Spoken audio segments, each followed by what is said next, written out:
ఓం నమ శివాయ. ఓం శ్రీమాత్రే నమః. అందరికీ నమస్కారం స్వామి. ఇకపోతే మన ఛానల్ ఆధ్వర్యంలో మన ఛానల్ తరపున మనం నవంబర్ 25వ తేదీ సోమవారం రోజున కార్తీక మాసంలో చివరి సోమవారము నవంబర్ 25వ తేదీన మనం రుద్రాభిషేకం అయితే జరిపిస్తున్నాం స్వామి. అది కూడా కేవలం 999 రూపాయలతోనే రుద్రాభిషేకం. ఆ పరమేశ్వరుడికి అభిషేకం స్వామి. రుద్రాభిషేకం పుట్టమన్నుతో శివలింగం తయారు చేసి ఆ శివలింగంకు అభిషేకము అర్చన ఇదంతా ఉంటుంది. రుద్రాభిషేకం చేసుకుంటే ఎన్నో జన్మల పాపాలు తొలగిపోయే అవకాశం ఉంది స్వామి. అంతేకాదు మనం ఆర్థికంగా ఇబ్బంది పడుతున్నా, మానసికంగా ఇబ్బందులు పడుతున్నా, ఏవైనా మనకు జాతకంలో దోషాలు లాంటివి ఉన్నా సరే ఆ పరమేశ్వరుడికి మనం అభిషేకం చేయిస్తే అంతా మంచి జరుగుతుంది స్వామి. మంచి ఫలితాలను అయితే ఇస్తారు ఆ స్వామివారు. సో మనము కార్తీక మాసంలో పూజ చేసుకోవడమే ఒక అదృష్టం అయితే అది కూడా చివరి సోమవారం మనం చేసుకోవడం ఇంకా ఎంత అదృష్టం అంటే నిజంగా అదొక అద్భుతం అని చెప్పచ్చు. మనం మహాలింగార్చన చేయించాము, మృత్యుంజయ హోమం చేయించాము, చండీ హోమం చేయించాము, రుద్రాభిషేకం మొదటిసారి చేస్తున్నాం స్వామి. చాలా అద్భుతంగా ఈ పూజా కార్యక్రమం అయితే జరుగుతుంది. నన్ను నమ్మి ఒక అడుగు అయితే ముందుకేయండి. అంతా అద్భుతంగా మనమంతా కలిసి అద్భుతంగా జరిపిద్దాం. శివయ్య పైన అమ్మవారి పైన భారం వేసి ఒక అడుగైతే ముందుకేయండి. అంతా వాళ్ళే చూసుకుంటారు. ఈ రుద్రాభిషేకం వచ్చేసి ఆంధ్రప్రదేశ్ రాష్ట్రం ఒంగోలు జిల్లా గిద్దలూరుకు ఒక 15 కిలోమీటర్ల దూరంలో దట్టమైన అడవి మధ్యలో ఉన్నటువంటి క్షేత్రము పలుపులవీడు అనే క్షేత్రం ఆవరణంలో ఈ రుద్రాభిషేకం అయితే జరుగుతుంది స్వామి. ఈ క్షేత్రంకు ఉన్నటువంటి ప్రత్యేకత ఏంటంటే ఒకానొక సమయంలో కాశీరాజు ప్రతి సంవత్సరము ఈ క్షేత్రం వచ్చి ఇక్కడ స్వామివారిని దర్శించుకుని ఇక్కడ ఉన్నటువంటి కోనేరులో మునిగి వెళ్ళేవారు స్వామి. అంత అద్భుతమైనటువంటి క్షేత్రం. ఈ కోనేరుకు కూడా ప్రత్యేకత ఉంది స్వామి. ఏంటంటే ఒకానొక సమయంలో కాశీరాజుకు లేక ఒక సంతానం కలుగుతుంది. వాళ్ళ కొడుకు మొత్తం కూడా శరీరం అంతా కూడా పలుపులు అంటే ఇవి ఉంటాయి చూసారా స్వామి, శరీరానికి వాటిని ఏమన్నా పులిపిర్లు లాగా వచ్చిందంట. అయితే ఆ రాజ్యంలోని ప్రజలంతా కూడా మీ వారసుని కాబోయే యువరాజును మాకు చూపించండి అని రాజుకు విన్నవించుకుంటారు. అయితే చాలా సంవత్సరాల పాటు రాజు ఆ పిల్లవాడిని దాచిపెడుతూ వస్తారు. రేపు చూపిస్తాను, ఎల్లుండి చూపిస్తాను, వచ్చే సంవత్సరం చూపిస్తాను మీకు అని. ఎందుకంటే ఆ పిల్లవాడి శరీరం అలా ఉండేది. ఇక ఏం చేయాలో అర్థం కాని పరిస్థితుల్లో ఆ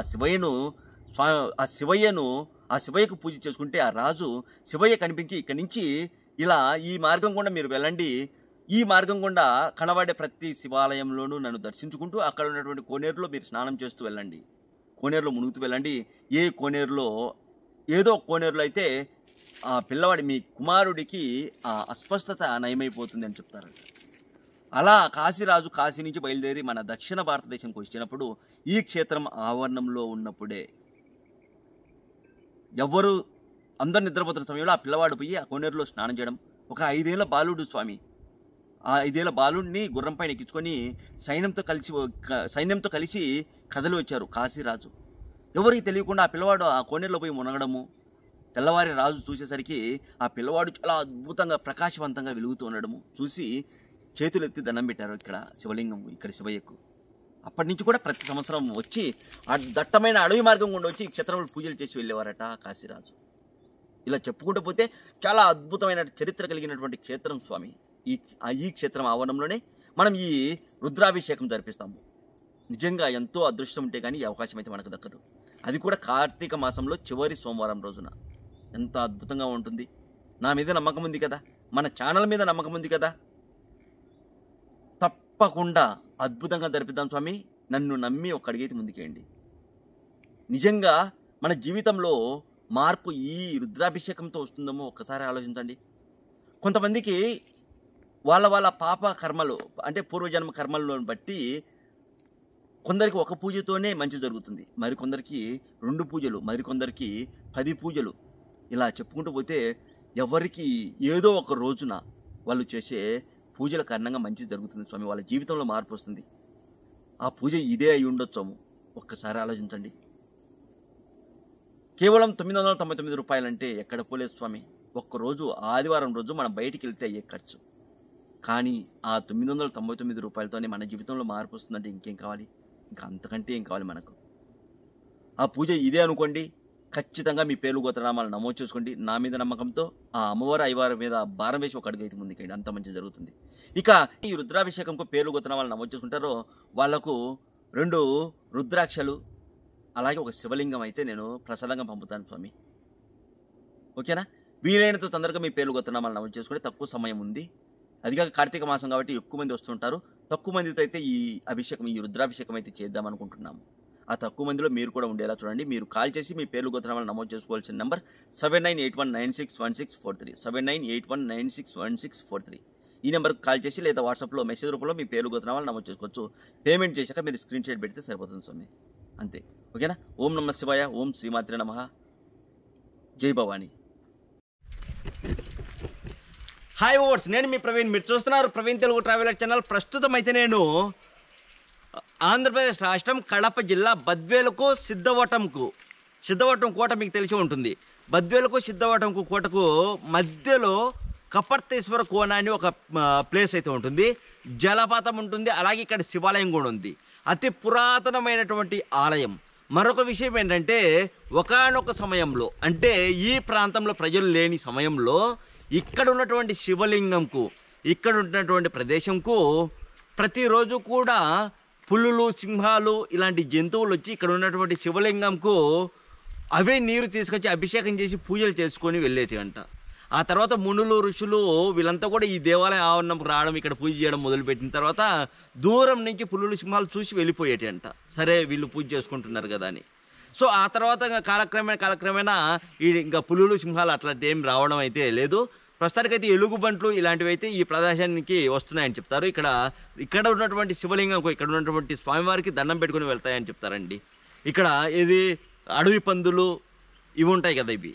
సో చాలా అద్భుతంగా ఉంటుంది. ఇది కోన, కపర్తేశ్వర కోన. ఇక్కడ శివాలయం ఉంది, అలాగే ఇక్కడ జలపాతం కూడా ఉంది. చాలా అద్భుతంగా ఉంటుంది, చూపిస్తారండి. మనం బద్వేల్ నుంచి, కడప జిల్లా బద్వేల్ నుంచి సిద్ధవటం వెళ్ళేటప్పుడు సిద్ధవటంకు కొద్ది దూరంలోనే, సిద్ధవటంకు ఒక 4 కిలోమీటర్ల దూరంలోనే ఈ కపర్తేశ్వర స్వామి కోన అయితే వస్తుంది. 7వ శతాబ్దపు దేవాలయం అండి. ఇక్కడ 7వ శతాబ్దం నుంచి ఇక్కడ ఉన్నటువంటి శివలింగంకు అభిషేకము, అర్చనలు, పూజలు జరుగుతున్నాయి. మనం చూసుకోవచ్చు.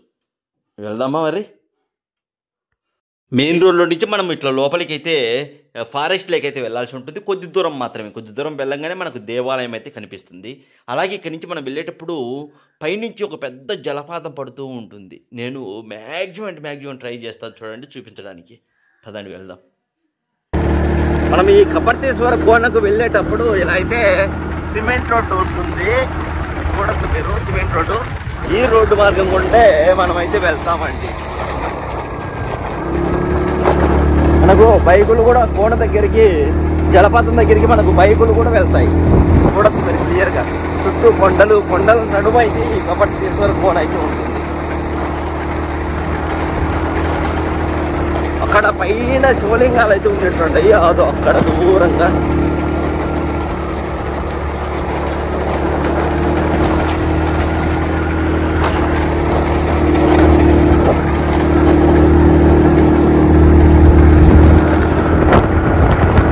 వాటర్ పడతాడా?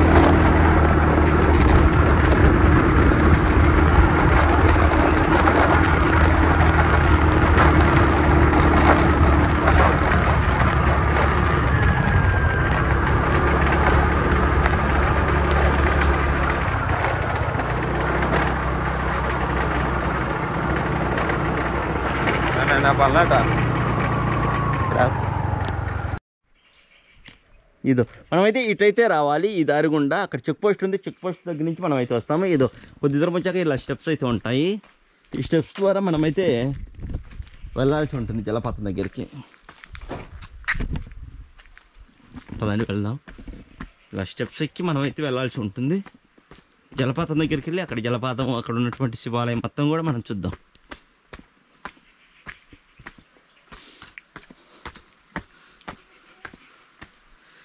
ఎస్, ఇక్కడ ఒక పెద్ద పుట్ట కూడా మనం చూడవచ్చు.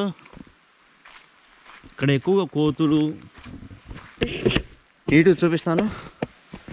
కొండ, చుట్టూ కొండ, మధ్యలో దేవాలయం, శివాలయం. ఇక్కడ ఒక పెద్ద పుట్ట కూడా మనం చూడవచ్చు.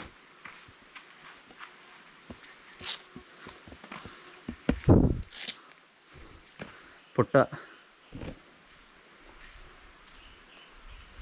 ఆలయం లోపలికి వచ్చాక ఇలా ఉంటుంది. చూడండి, ఇక్కడ నందీశ్వర లోన్ చూడొచ్చు. నంది అలాగే ఇక్కడ శివలింగం చాలా అద్భుతంగా ఉంటుంది.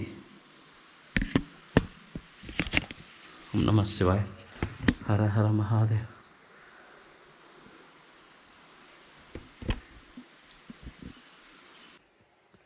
ఇక్కడ శివలింగము ఎలా ఉంటుందంటే గుమ్మడికాయ ఉంటుంది కదా, అలా ఉంటుంది స్వామి శివలింగం. ఇక్కడ గుమ్మడికాయ రూపంలో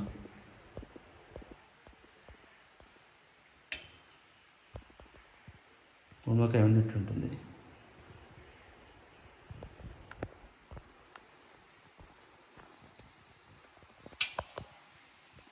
మనకి దేవాలయం ఆవరణంలోని జలపాతం ఉంటుంది.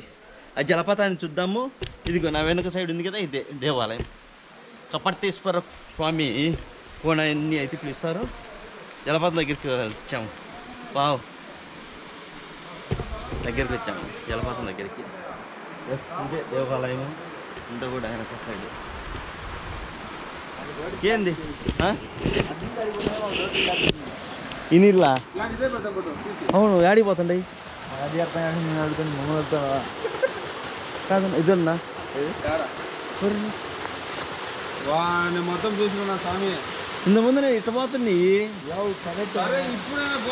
రోజులు నీళ్ళు పోతా ఉంటాయి కదా, మీరే వచ్చినది 2 రోజులు చెప్తా. ఇంకా పెద్దగా ఉన్నది ఇంతకుముందు, ఇంకా పెద్దగా ఉన్నది. ఇంకా 2 రోజులు దిగడం కూడా కొద్దిగా, కానీ అసలు నీళ్ళు అడిగిపోతానే అర్థం కావాలి నాకు. ఇక్కడ చూడండి, మనం చూసుకున్నట్లయితే ఒక డౌట్, నీరు చూడండి, అన్ని నీరు వస్తున్నాయి కదా, పార్కు నీ నీళ్ళు వస్తున్నాయి, కానీ అటు అయితే వెళ్ళట్లేదు. అటు సైడ్ అయితే నీళ్ళు అయితే వెళ్ళట్లేదు. మీరు బాగా గమనించవచ్చు, అటు నీళ్ళు వెళ్ళట్లేదు. ఇక్కడ చూసుకున్నట్లయితే మనకు ఇక్కడి నుంచి నీళ్ళు వస్తున్నాయి, ఇక్కడి నుంచి నీళ్ళు వస్తున్నాయి, కానీ ఎటు వెళ్తున్నాయి మాత్రం తెలియదు. మునుగుతావా? లోతు లేదు.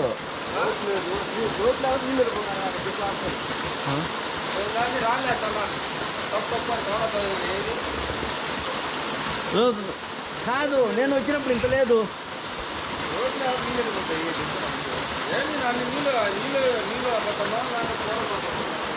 అవునా, ఆడిపోతున్నాయి.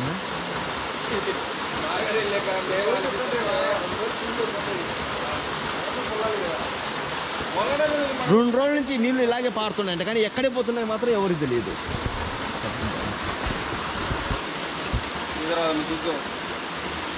ఇక్కడ మనం చూసుకుంటే 2 రోజుల నుంచి ఇదైతే ఈ జలపాతం నీరు అయితే వస్తూనే ఉన్నాయి, కానీ ఈ నీళ్ళు ఎక్కడికి వెళ్తున్నాయి మాత్రం ఎవరికి తెలియదు అండి.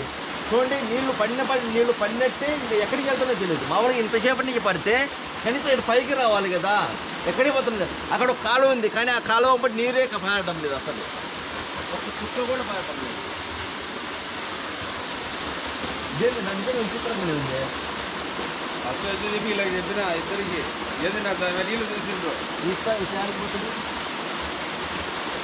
మనం చూస్తే కళ్ళకపోతున్నాం కదా. కాదురా స్వామి, ఎవరికి కాదు, ప్రయోగాలు చేయకు. ఆ భయంతో నిలబడుకున్నాను. నీళ్ళు కళ్ళు కొంతమంది నీళ్ళకపోతాను.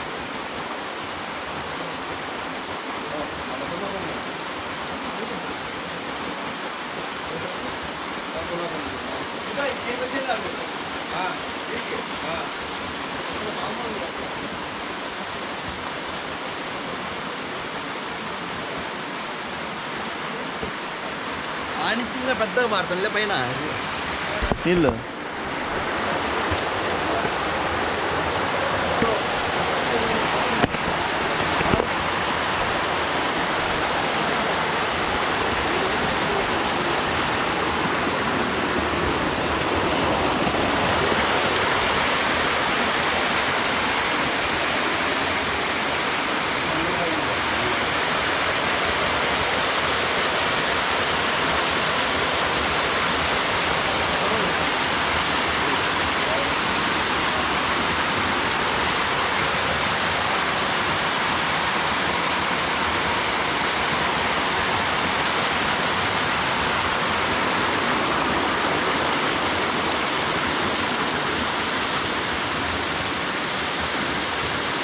అసలు ఈ నీళ్ళు ఎక్కడికి వెళ్తున్నాయో అసలు అర్థమే కావట్లేదండి. పాతాళానికి వెళ్తున్నాయి అన్నట్లుగా ఉంది. అంటే నీళ్ళు వచ్చినట్లు అక్కడనే మాయమైపోతున్నాయి. చూడండి ఎంత పెద్ద ఎంత పెద్దగా వస్తుందో ప్రవాహము, కానీ అక్కడే ఆగిపోతున్నాయి. ఇదే ఫ్రెండ్స్ కపర్తేశ్వర కోన దేవస్థానం దగ్గర ఉన్నటువంటి జలపాతం కపర్తేశ్వర కోన. చూడండి మన వెనక నీళ్ళు కొండపై నుంచి అయితే నీళ్ళు వస్తున్నాయి.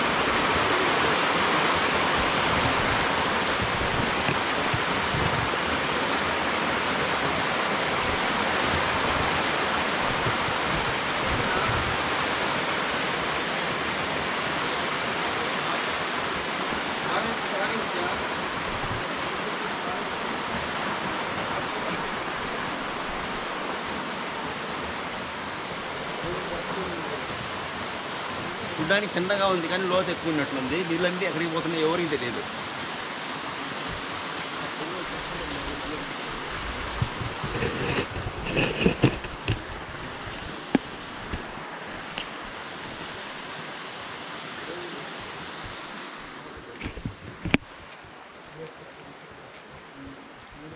ఇది దేవస్థానం.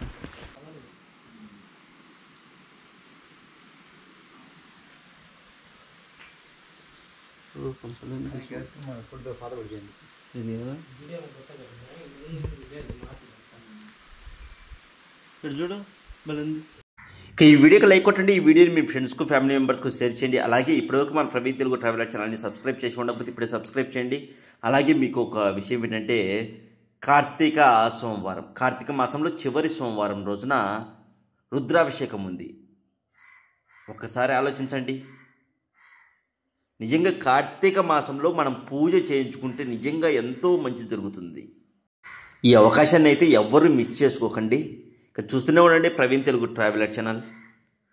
దయచేసి మన ఛానల్లో ప్రత్యేకంగా మన ఛానల్ను చూసేవాళ్ళు, డైలీ చూసేవాళ్ళు ఈ వీడియోని మీ వాట్సాప్ స్టేటస్గా పెట్టుకోండి. అలాగే రుద్రాభిషేకం గురించి కూడా మీ వాట్సాప్లో స్టేటస్గా పెట్టుకోండి. Please request. ఓం నమః శివాయ. హర హర మహాదేవ శంభో శంకర.